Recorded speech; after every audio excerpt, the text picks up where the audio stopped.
Karibuni tena nyinyi wote katika kipindi chetu cha kuwa na furaha. Happiness every day. Leo, kabla ya kuanza kipindi chetu cha kuwa na furaha, tunatoa salamu zetu za rambirambi kwa watu wote ambao wanaozungumza lugha ya Kiswahili wakipatikana sehemu mbalimbali za ulimwengu. Sana sana salamu zetu ziwafikie watu ambao wanaishi katika nchi ya DRC Congo, mashariki, pamoja na Burundi, kiwemo Rwanda, Uganda, Tanzania na Kenya. Kwa sababu hizi ndio nchi ambazo na sehemu hii ya DRC zinahusika kwa kuongea lugha ya Kiswahili na kusambaza lugha ya Kiswahili ulimwenguni.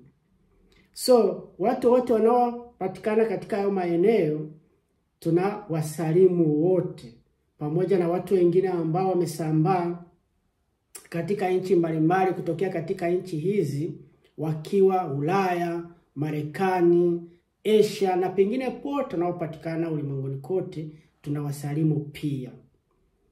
So, leo na sana sana salamu zetu ziwafikie kwa wale wa mama pamoja na watoto na wa vijana wanaoendelea kuteseka, kubakwa, kuuawa katika nchi ya DRC Congo.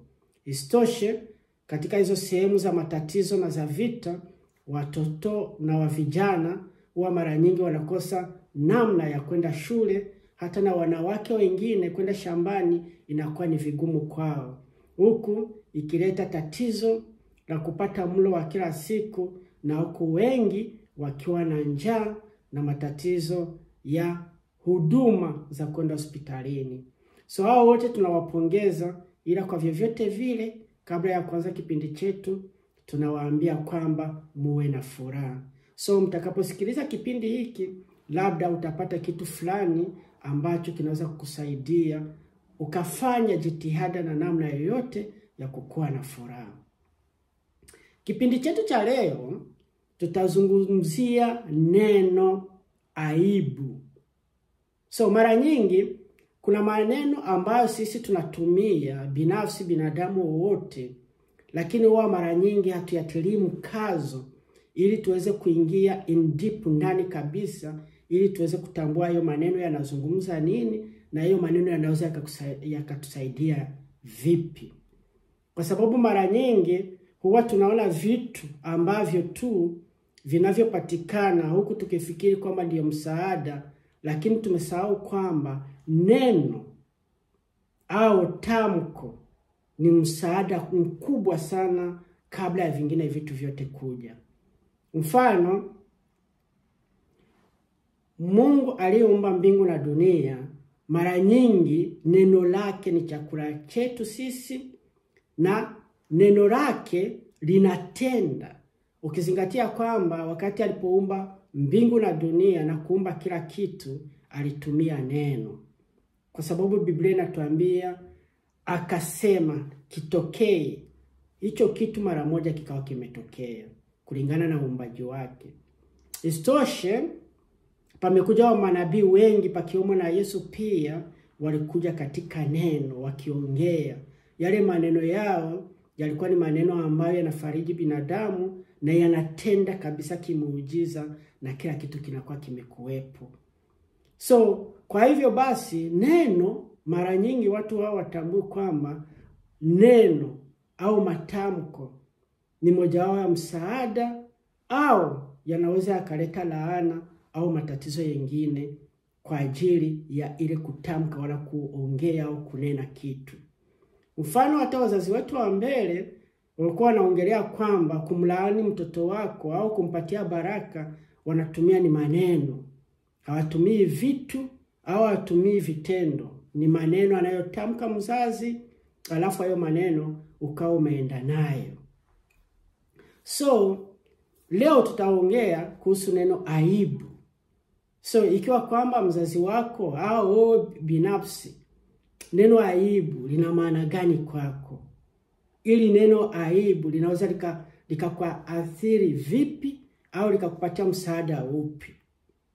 So neno aibu kwa kawaida nimefanya research nikakuta kwamba neno aibu ni neno ambalo linamfanya mtu kabla ya kuwa na oga huwa mara nyingi panaanza aibu. Na aibu inaweza kuongoza kwenye oga ulio na faida au ukakuongoza kwenye mafaa. So neno aibu likianza linaweza likatokeza vitu vizuri au vitu visivyo. Lakini kuwa na aibu ni kitu ambacho tuliumbwa nacho, kiko ndani mwetu. So ni neno, ila ni kitu fulani ambacho ni hisia iko katika mwili wa binadamu unaojitokeza katika tendo fulani likitokea au kitu fulani kikija. So hisia ya aibu,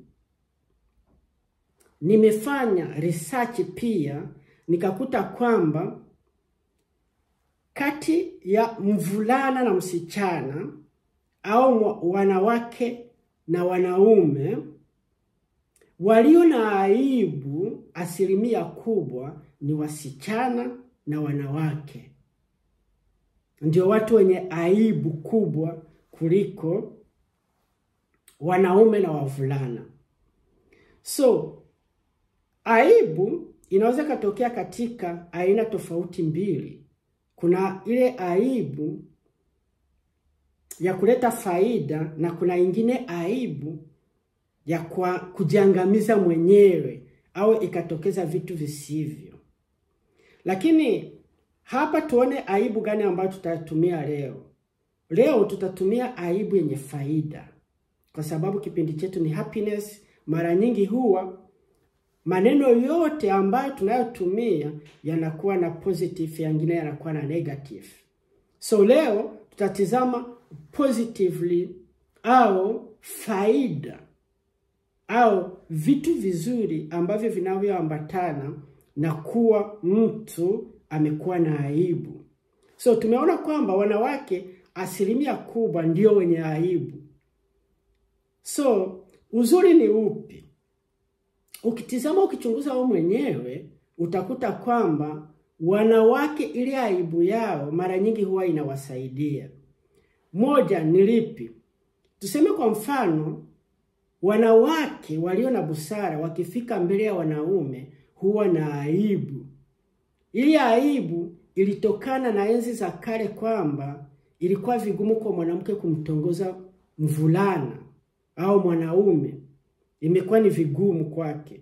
So wasio na aibu ndio wavulana, wasio na aibu kubwa ndio wamesababishwa kuwatongoza wanawake. Lakini mara nyingi ukifanya research na kuuliza wanawake wengi na wasichana wengi, wanakuwa na hisia na wenyewe kuwatongoza wanaume, lakini kwa ajili ya aibu waliumbwa nao nyingi, inawakatisha kwa kwamba wasijongoze kwa ile sehemu ya kuwatongoza wanaume. So pia aibu inaweza kukufanya ikiwa kwamba umefika kwa watu ambao wenye umri mkuu kuzidi, ukawa na aibu ya kwamba utajishika vipi au utajipeleka vipi mbele yao. Labda kwa mavazi, namna ya kuvaa, lazima ukue umejistiri vizuri, au utafanyaje ukifika kwenye umati mkubwa wa watu. So lazima ufanye kitu fulani ambacho kitakuwezesha usikuwe na aibu mbele ya umati wa watu au mbele ya family yako au mbele ya watu wote ambao utakao kukutana nao, au mazingira yako, ile sehemu ambapo unapoishi. Mara nyingi asilimia ya watu huwa wanafanya kila kitu wanachoweza ili majirani au umati ambao unaowasiliana nao na kuishi nao usikwe kupata aibu mbele yao. Kwa mfano, kutengeneza boma lako liwe vizuri, sehemu zako ziwe vizuri, makazi yako yawe vizuri, ili usikuje kupata na aibu. Kwa sababu ikiwa kama jirani akija na kukwambia, tizama kitu fulani hapa, sijui haya majani labda katika bustani yako yangekatwa, vitu fulani. So huwa mara nyingi unaweza kukubali, lakini kihisia ndani yako unajisikia aibu. Jirani kaliona hili. So neno aibu mara nyingi linaweza likatokea kulingana na vitu ambavyo vitahusika na wewe mwenyewe, unavyoviona au unavyoongozana navyo. Mara nyingi katika family na umati, kwa sababu aibu haitokei ukiwa shambani, haitokei sehemu ambazo hakuna binadamu mwingine. Aibu inatokea wakati uko unawasiliana na wanadamu wengine. So kwa sababu hapa tunaona kwamba tuchunguze neno aibu katika sehemu za positive, yani katika sehemu ambazo aibu iweze kukuletea faida wewe, badala ya watu wengine kuishika aibu kama kitu ambacho sio positive wala sio kizuri. So tuende Biblia kwanza, tuone Biblia nayo na yenyewe ilizungumza nini kuhusu aibu. Kwa sababu tunaweza tukazungumza sio wa binadamu peke yake, lakini Biblia nayo mwongozo wake ulikuwaje katika neno aibu. Nilifanya research nikakutana kwamba nimekuta neno aibu sehemu 50 katika Biblia. Lakini nimechagua neno moja au mbili ambazo zinaweza zikatupatia faida sisi. So tuende kitabu cha Marko sura ya 8 mstari wa 38. Tuone aibu ilizungumzwa nini katika Marko hii sehemu na inaweza kutupatia faida gani. Inasema, kwa maana yeyote atakayenionea aibu. Huyu ni nani alikuwa anazungumza? Ni Yesu. Yesu mwana wa Mungu alikuwa akiwaambia mitume zake pamoja na watu wote ulimwenguni watakaopata hili neno. Kwa maana yeyote atakayenionea aibu mimi na maneno yangu katika kizazi hiki chenye uzinzi na chenye dhambi, Mwana wa binadamu atamuonea aibu pia atakapokuja katika utukufu wa Baba yake pamoja na malaika watakatifu. So tumeona aibu imekwenda katika sehemu zote mbili. So aibu sio hisia kwa binadamu peke yake, na mwana wa Mungu pekee Yesu amezungumza hapa kwamba wewe ukimwonea aibu katika ulimwengu huu ulio na watu wasiokamilika wenye vichwa vigumu, pia na yeye atasikia aibu atakusikilia aibu mbele ya Baba yake huko mbinguni. So neno aibu lingekuwa kama sio neno, linaweza likatumika sehemu nzuri ya positive, Yesu hangelitumia. Hangesema kwamba na yeye atasikia aibu. Ni hisia iliyomo katika binadamu na viumbe vyote ambavyo Yehova Mungu aliumba. So neno aibu ni neno nzuri, sio mbaya, lakini itategemea na wewe unalitumia vipi. Hii aibu utaitumia sehemu gani?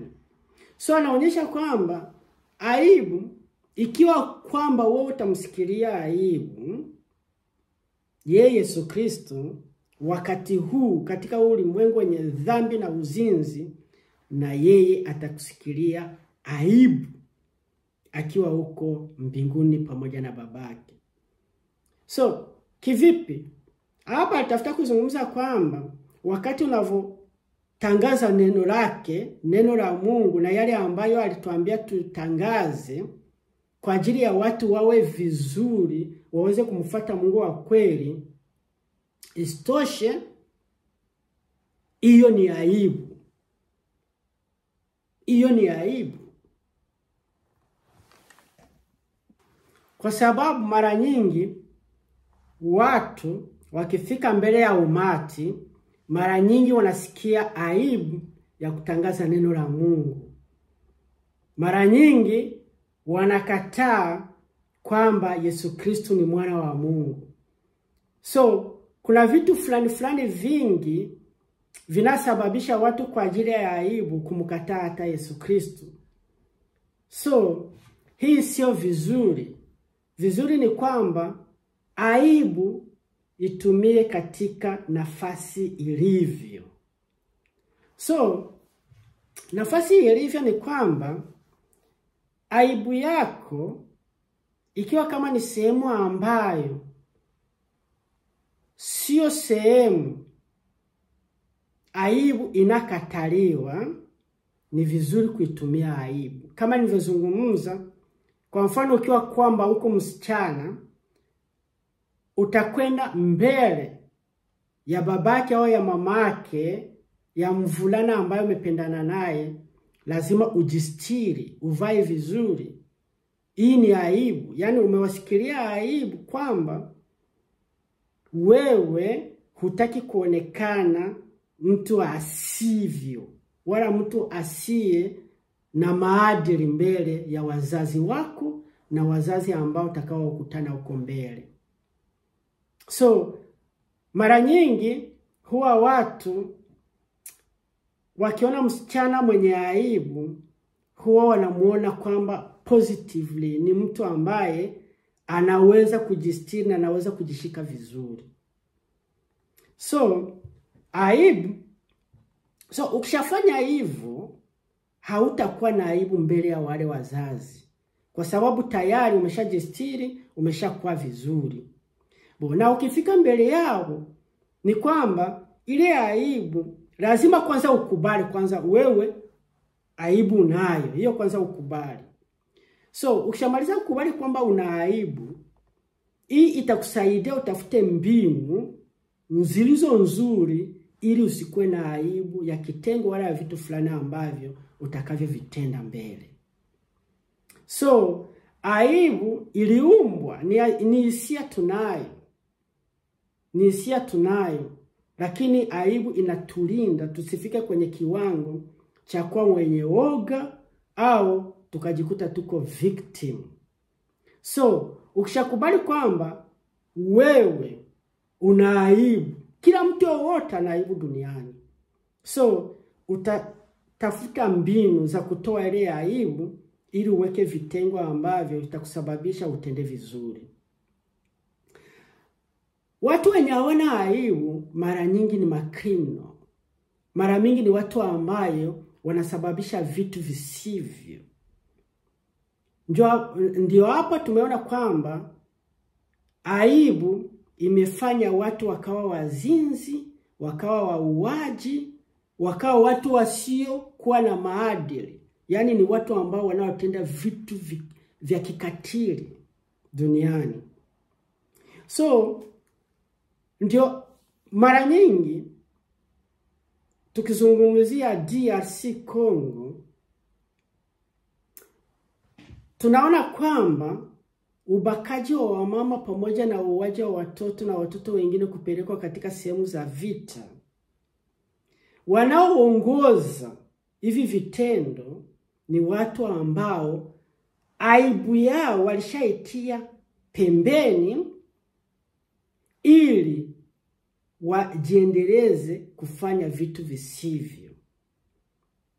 Ni vizuri aibu ikakuongoza, ukakubali kwamba wewe una aibu, hata kwamba umeshakosea, lakini ukajirudi, ukakuwa na aibu fulani. Kwa mfano, wale ambao wanaoongoza vitu ambavyo vinafanya mauaji DRC Congo, wale viongozi wote viongozi wote pakiwemo rais wa Kongo, sijui wale wote ambao wakina Nanga, wakina Basima, wakina nasikia huko wale waasi wote.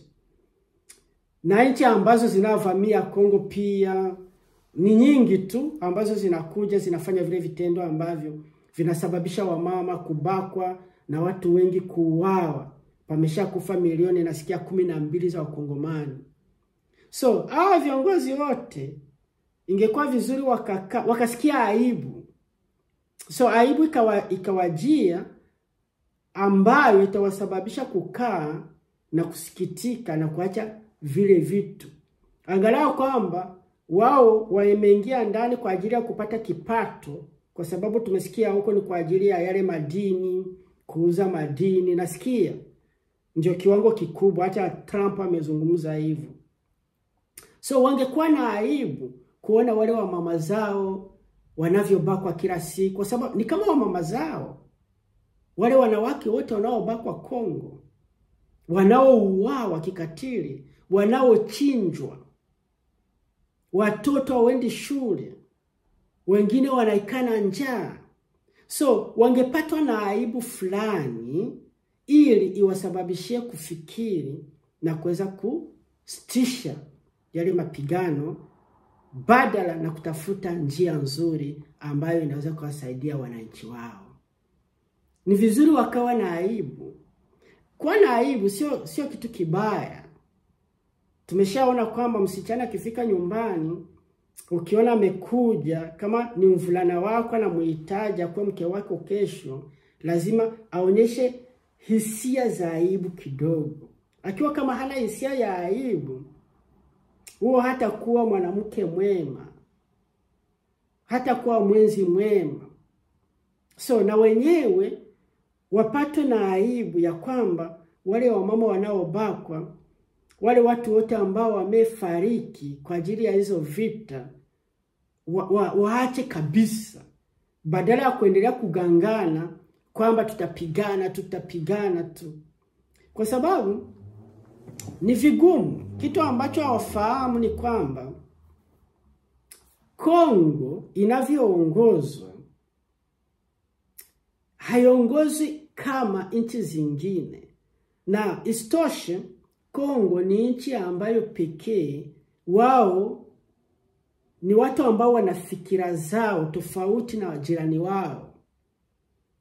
Kwa sababu wewe ukifikiri hata wewe mwenyewe, Chombe alikuja na Lumumba kaja, wakawa na hela nyingi. Baadaye pakaja aliyefuata, aliye Mobutu, akawaondoa. Alipowaondoa, Mobutu akawa na hela nyingi. Alipokwenda Mobutu, pakaja Kabila. Kabila akaja akawa na hela nyingi. Huo mstari na huo mlolongo wote ni kwamba wakishaondoka, ujua kwamba kile kipato chako kitakuwa kimepungua. Ile sehemu ambao ulikuwa ukipata hela tayari itafungwa na utakuwa na zile hela ambazo zenye umekwenda nazo. Yule atakayekuja lazima atakuwa na hela kukuzidi wewe. So wewe ukileta vita na kumgombanisha, hutafika nafasi kwa sababu yeye amefika katika ile sehemu ya ile hela. Wewe utaendelea kutoa zile ambazo umekwenda nazo, na isitoshe zinaweza zikapungua na zikakwisha. Kwa sababu ukienda kwenye YouTube utakutana filamu ya siku ya mwisho wa Mobutu. Kwenye sahani yake palikuwa wali, lakini hapakukuwa nyama. Mobutu akauliza, kwa nini wali tu? Lakini alikosa jibu kwa sababu alikuwa huko Maroko, sehemu ambapo ilikuwa vigumu kwake kuendelesha kile kipato na kuwa na watu wenye watamzunguka na kumletea zile nyama nyingi. So mfano ni kwamba hata Kabila naye nasikia Kabila huko anapigana, amekwenda na hela nyingi, nasikia hivyo. Amesambaza ulimwenguni hela, pot amesambaza. So anakuwa na influence anakuwa na kile kitu cha hamasa wote, sijui South Africa, wakina Mbeki, wakina nani, ili waje wapigane tena, washike yale mazingira ili waweze kumtoa Tshisekedi. So wanasahau kwamba ile sehemu alikuwa akipata kile kipato pameshaka mtu mwingine. So zile zenye amesambaza ulimwenguni nyingi stariwa na wameshazira, wako wanazira. Na huku kipato hakitaongezeka tena. Badala ya kukataa badala ya kufanya kwamba ile ameondoka nayo akae kwa amani, yeye anaongoza vita, huku yule ameshakaa pale lazima watapigana naye. Na hivyo wanaendelea kupigana naye. So wanadamu wanaendelea kufariki, wamama wanafariki, wavulana, wavijana wanaingia kwenye vita wanafariki. Huku Tshisekedi yeye kwanza ameshapata hela nyingi kumzidi karibu mara 3 ye Kabila. Hiyo ni kweli. Ameshamzidi hela. So na yeye kwa sababu yuko madarakani zinaendelea kuongezeka. Huku yeye Kabila zilishaanza kupungua kwa sababu hapati tena ile hela yenyewe alikuwa anapata pale. So lazima akwe na akili ya kuwaza, au lazima ufikiri. Kama wale wote wakinananga nasikia kwa ajili ya yale machimbo na nini, zile hela walienda nazo wajua kwamba zitakwisha. Zikishakwisha, huku Tshisekedi anaendelea katika kipato. Yesu anaikalia mali. Unaona? Sasa kwa mtizamo lazima utizame wapi usije ukapata aibu iliyo mbaya, kwa sababu kuna aibu negatively. Tafuta aibu iliyo positively. Yaani ni kukaa kusikia aibu ya wale watoto na wale wamama ambao wamefariki, wameuawa. Nasikia wanakimbia kila siku. Ukipanda huko kwenye milima ya Murenge, Bukavu, Goma, na katika vitongoji vya hizo sehemu, wengi wanalala porini kila siku wakihofia. So hii ni aina ya aibu isiyo nzuri. Tumia aibu nzuri ili ukae na wananchi vizuri. So mara nyingi aibu inaweza kuwa nzuri. Tunaona hapa Yesu Kristo apozungumza kufuata neno la Mungu ili uwatendee jirani wako na watu wote duniani vema, vizuri. Ili itakuwa jambo nzuri kwako. Utaishi kwa amani, utakuwa na ile happiness na ile furaha tunazungumza kila siku. Utakuwa na furaha bila shaka. Utakuwa bila matatizo. Acha kufuata vitu vya dunia. Umekuja umevikuta, utaondoka, utaachana naye. Utaondoka. Na isitoshe itakufanya wewe usikuwe na amani katika hii dunia. So amani utaipata wapi? Na uletwe katika ulimwengu ili ukuwe na amani, ukuwe na furaha. Kama mimi hapa niko na furaha.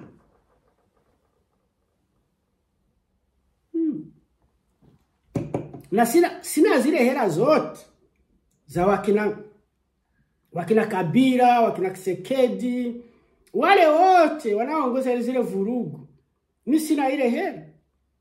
Lakini kwa nini niko na amani kuwazidi? Niko na amani kuwazidi. Hakuna mtu ambaye anayenitafuta. Niko vizuri, mwenye afya njema kabisa. Ninakula kila kitu chochote ambacho wao wanaweza wakara, mimi naweza nikakipata. Ikiwa kama watakula nyama leo, nina nyama hapa nyumbani naweza nikaila. Ikiwa kama ni samaki nayo naweza nikaipata nikaila. So jaribu kuwa positively na aibu ili ujirudi nyuma na kuwa mtu ambaye unawefikiri vizuri, ili ukuwe na furaha katika dunia na kuwasaidia watu wengine nao wakuwe na furaha vivyo hivyo. Asante sana, nashukuru sana kwa kuendelea kunisikiliza. So ni kuendelea kuwaombea wote ambao wako katika sehemu za matatizo. Siku moja matatizo yatakwisha. Sana sana katika paradiso ambayo Mungu alituahidia kwamba huko hapatakuwa tena vitu vya kugombania vyeo au kukuwa na zile aibu zisivyo. Huku Yesu Kristo asitusikilie aibu wakati takapofika mbele ya kile kiti cha enzi na aweze kutusemea au kutuongelea vizuri mbele ya babake. So asante sana, shukran. So tuonane tena baadaye katika mada yetu ya kuwa na furaha, na jaribu kuwa na furaha kila siku. Fanya lolote ambalo uwezalo ili ukuwe na furaha. Asante sana, kwaheri.